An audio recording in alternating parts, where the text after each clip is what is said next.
Okay, so this is one of the engines here that was in that big lot of stuff I got earlier, and it's stuck. It does not turn at all.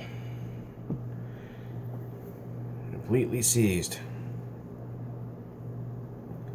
So what we're going to do is we're going to take it apart and try to get it unstuck. So what we're going to do here is we're going to get all the junk out of the screw head so we can actually get a screwdriver in there, seal that stuff. No good. So we're going to pick that out. We're going to use a 2.5 millimeter screwdriver. I'm going to remove the back plate. Oh, the screws are really tight.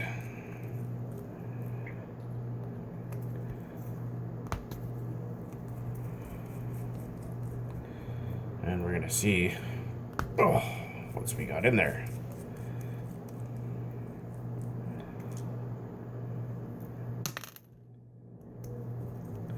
Looks like we're going to get about maybe, I don't know, 3 or 4 running engines out of all this.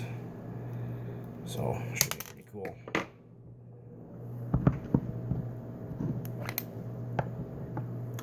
Well, it doesn't even look that bad in there. That's surprising.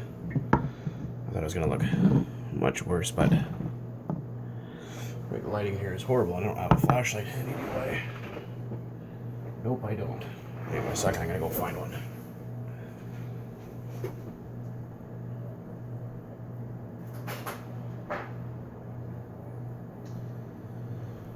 Okay, we're back. Flashlight. Oh. And it doesn't look bad in there. So we know that the engine won't turn at all. We've tried, and what we're going to do is hit it with a torch just a little bit. Just a bit. I need an oven mitt here too in a minute.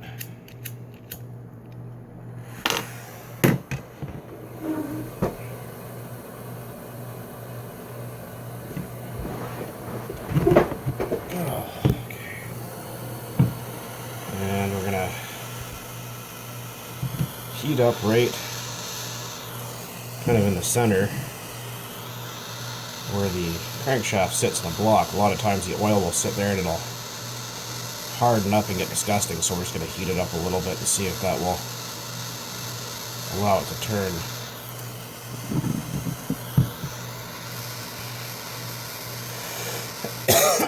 Trying to see how many good engines I can squeeze out of all this.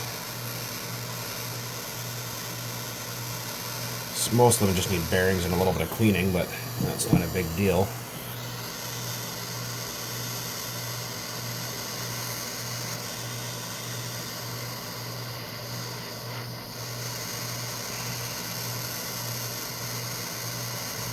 This is a Traxxas TRX or Pro 15 engine.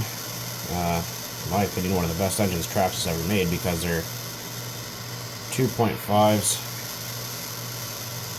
And their 3.3s, in my opinion, weren't very good. 3.3s like to break connecting rods an awful lot. So next, what we're going to do is we're going to, don't ever recommend grabbing anything, any kind of crank shaft with vice grips, but my freaking screen is dirty, my lens is dirty, and it turns.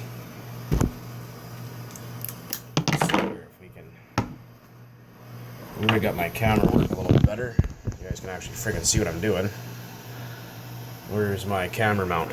There it is. You guys can see freaking nothing. Oh, that's probably better.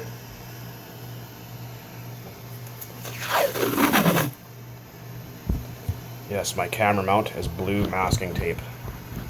Don't judge.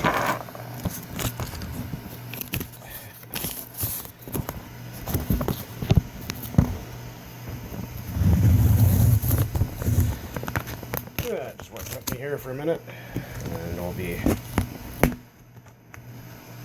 she'll be good. Alright, so Okay, that's a lot better now that I can actually get that still freaking hot. So what we want to do, yeah, that's really hot still. You don't need to go crazy hot, like we're not trying to cook the engine, but we want to put the, like I said, don't ever grab crankshafts with a pair of pliers, but this is a junk engine, so I'm not too worried about it. Put the piston all the way at the top. Actually, my bad, put it all the way at the bottom first. So the exhaust port is uncovered. Get our best friend the zip tie. Slip it in through the exhaust port. And when you turn the engine, it'll push up the sleeve, hopefully. Oh, yes, we're lucky it worked. Sometimes this doesn't work. And sometimes your zip tie will get stuck.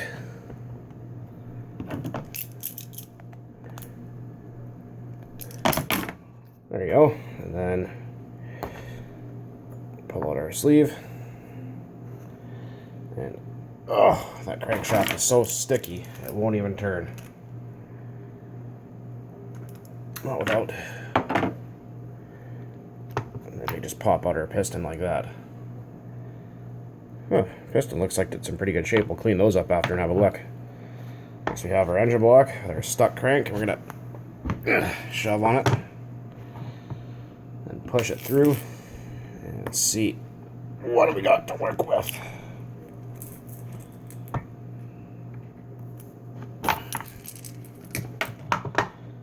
Okay, the inside doesn't look bad.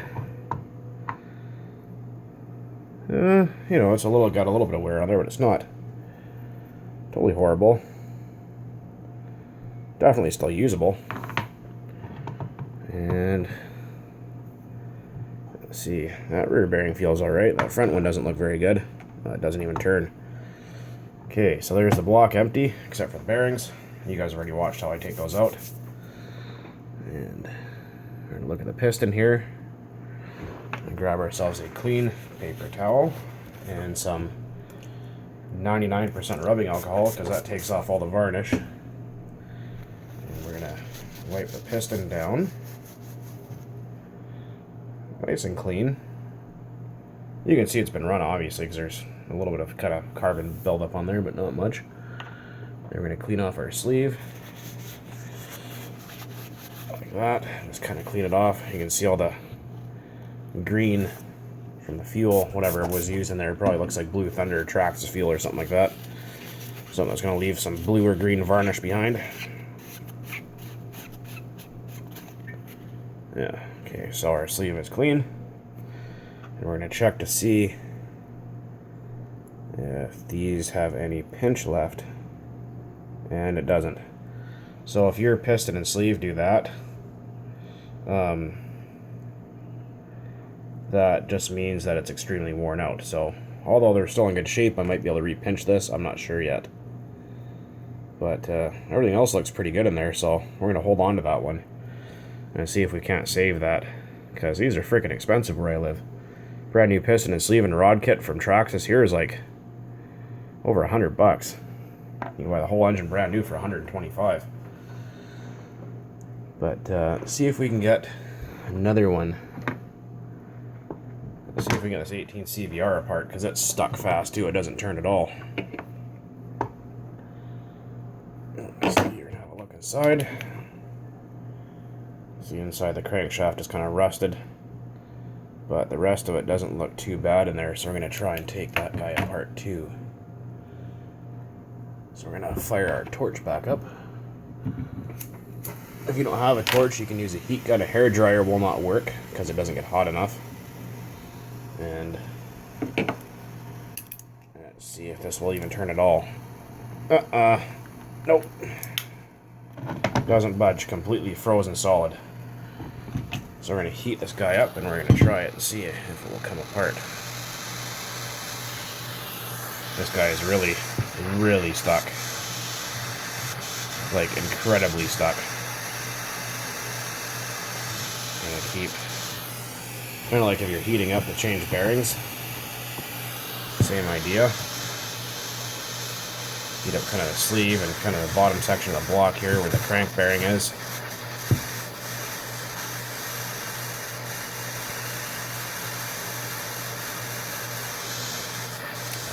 I do have another 18 CVR, so this is good for parts. Friggin' expensive for parts for that thing. A little bit in there.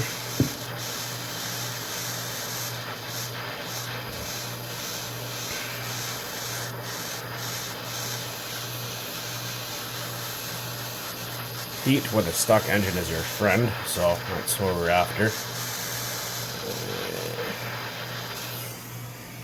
We're going to try and roll with that and see what happens. Okay, let's grab our pair of pliers and grab the crankshaft and see if it turns. Oh, it's moving. See that? It wouldn't even turn over before. All right. Well, that's a good sign. Let's get our can of oil in there and give it something to drink. This is just, well, mostly transmission fluid, but it works good enough. I don't use it to assemble stuff with or anything like that. Oh yeah, it's coming around now. Turns nice and easy. Can't obviously grab the crankshaft with my fingers because it's like flipping hot. And put the piston at the bottom, just like before. Man, this thing must have sat for a long time. Now we're gonna grab and turn, like I said. Use the proper tools. I'm just doing this because this is all I've got at the moment. And it cut the zip tie.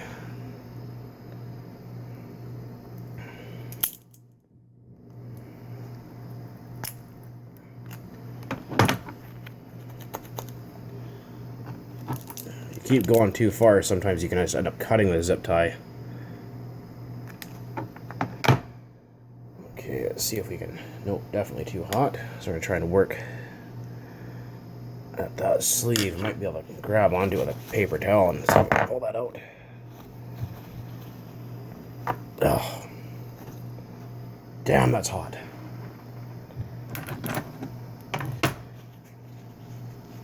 That is just effing hot. Zip tie was stuck in the exhaust port. Ugh. There we go. Yeah, that's pretty friggin' warm.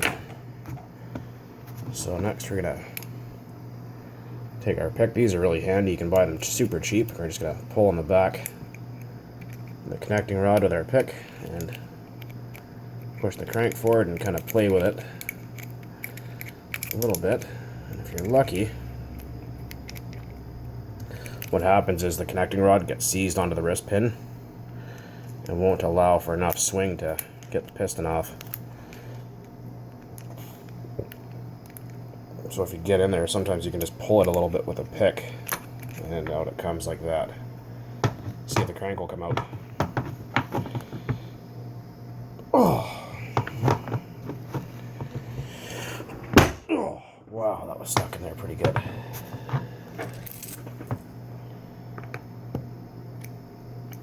Turn off my torch so I don't waste my gas. No, that fucking crank just does not want to come out of there. Sometimes, if you push them back in a little bit, push them forward and backwards, they'll come out again, but this guy's just stuck right in there.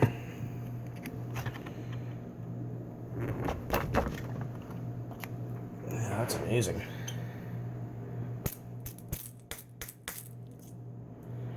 Alright, took a little persuasion, couple little taps, and out it came. The crankshaft doesn't look too bad. Needs a little bit of cleaning for sure, but if you throw a set of bearings there, if you find a cylinder head for that engine, might just be able to get away with that. Let's check out this piston here. What I was talking about is the connecting rod will seize into one spot sometimes, and it's a big pain in the ass to get them to move. So we'll do the same thing as before. Clean paper towel. Push the shit back. A little 99% rubbing alcohol. Clean the schmoo off there. Nice and clean. And do the same treatment to the sleeve. Fucking camera won't focus half the time. Piss me off.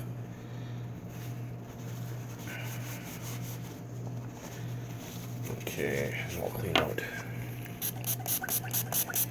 the inside of the sleeve. If you use anything less than 99% rubbing alcohol, it contains water, so that's no good.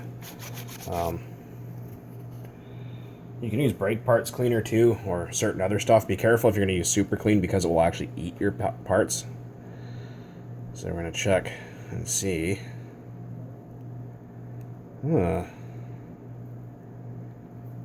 This cylinder actually feels like it's okay. Oh yeah, there's definitely pinch there. That's still good. You know what? I think... Oh yeah, that's totally good still. So, I think we clean up that crank, we clean up this block, throw a set of fresh bearings in it, and find a head for it. And we're good to go. We'll have another 18 CVR laying around. Because I already have one, but 2 is better than 1, isn't it? Alright, well, enough of that for now. I'll put up another video here shortly. Anyways, guys, take it easy. Hope you enjoyed or whatever. We'll talk more about this stupid thing later that I got earlier today from Jake at Island Hobbies in Vancouver, Washington. Alright, guys, take it easy.